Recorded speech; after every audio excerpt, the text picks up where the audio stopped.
जातस्य हि ध्रुवो मृत्यु ध्रुवं जन्म मृत्युश्च तस्माद् अप्रियार्ये अर्थे न त्वं शोचितुम् अर्हसि।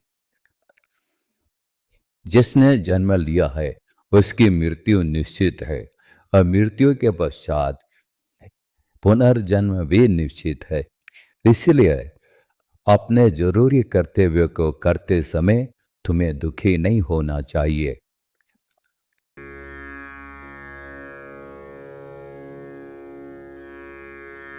ओम नमो भगवते वासुदेवाय।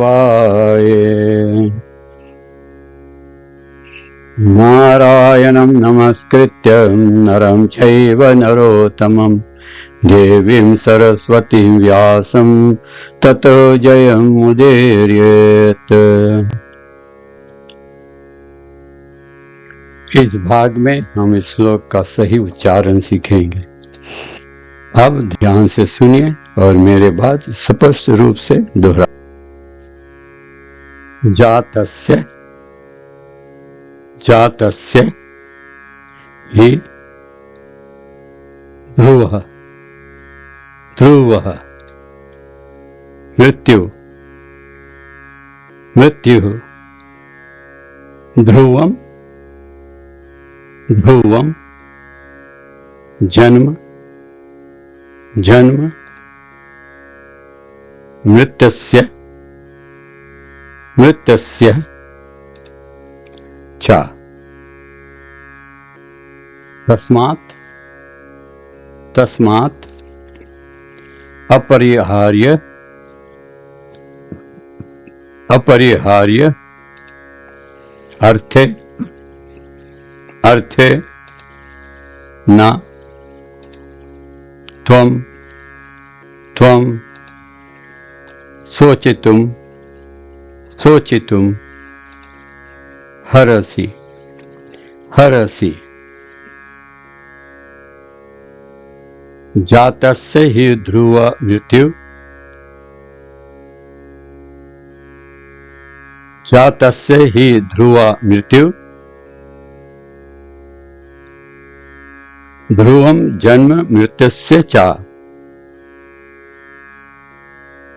ध्रुवं जन्म मृत्युस्य च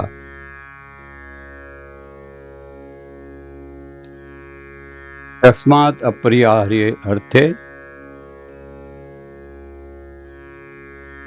तस्मात् अपरिहार्ये अर्थे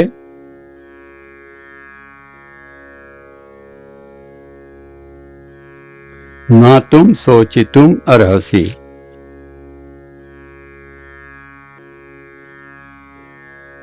न त्वं शोचितुम् अर्हसि।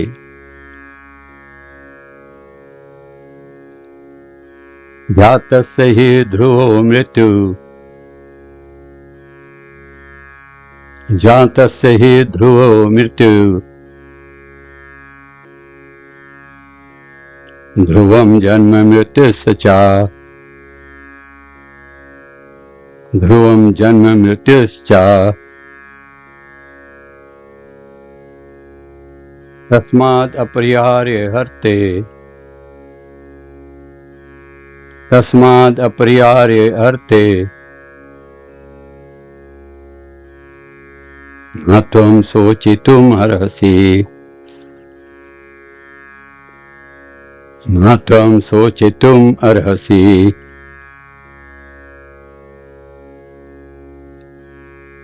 जातस्य हि ध्रुवो मृत्यु ध्रुवं जन्म मृत्युश्च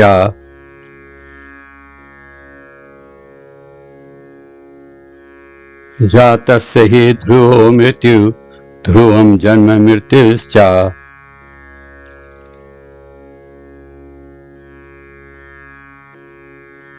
तस्माद् अपरिहार्ये अर्थे न त्वं शोचितुम् अर्हसि। तस्माद् अपरिहार्ये अर्थे न त्वं शोचितुम् अर्हसि।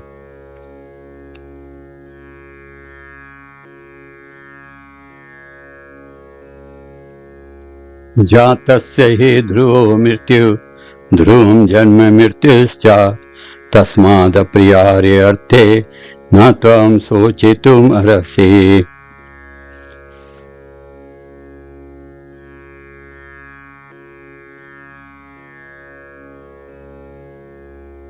जातस्य हि ध्रुवो मृत्यु ध्रुवं जन्म मृत्युश्च तस्माद् अप्रियारे अर्थे न त्वं शोचितुम् अर्हसि।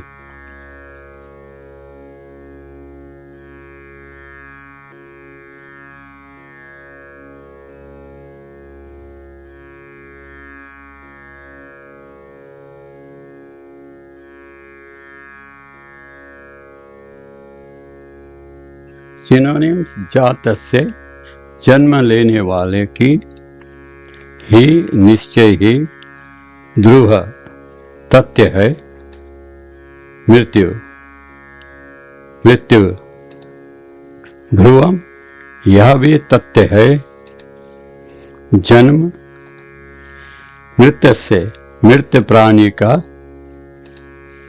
चा भी,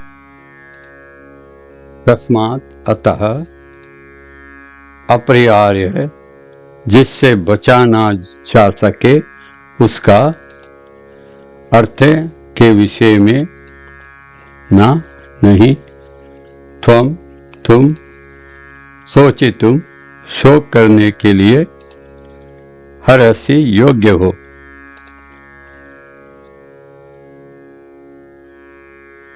जातस्य हि ध्रुवो मृत्यु ध्रुवं जन्म मृत्युश्च तस्माद् अप्रियारे अर्थे न त्वं शोचितुम् अर्हसि।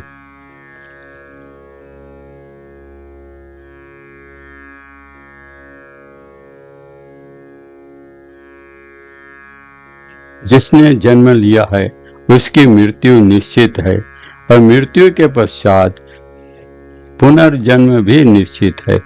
इसलिए अपने जरूरी कर्तव्य को करते समय तुम्हें दुखी नहीं होना चाहिए।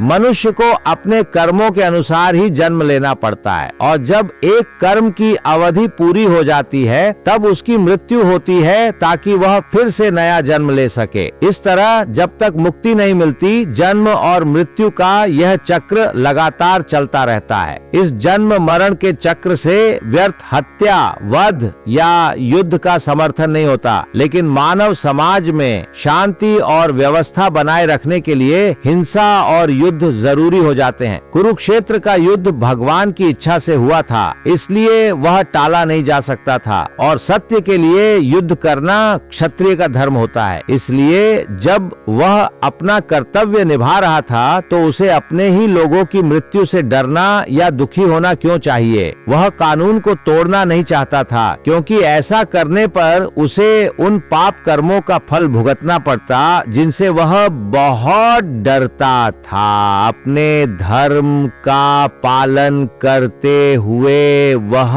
अपने स्वजनों की मृत्यु को रोक नहीं सकता था और अगर वह गलत कर्तव्य पथ को चुनता तो उसे नीचे गिरना पड़ता। जन्मे का मरना और मरे का जन्मना निश्चित है, यह प्रकृति का अटल नियम है। जीवन में परिवर्तन अनिवार्य है। जो इस सत्य को स्वीकार लेता है वह परिस्थितियों से टूटता नहीं, पर जो परिवर्तन का विरोध करता है वह हर घटना से पीड़ा पाता है। भगवान कहते हैं, अनिवार्य सत्य को स्वीकारने में ही शांति है, मृत्यु पर शोक करना अज्ञान है। जो गीता का संदेश बांटता है वह मुझे अति प्रिय है।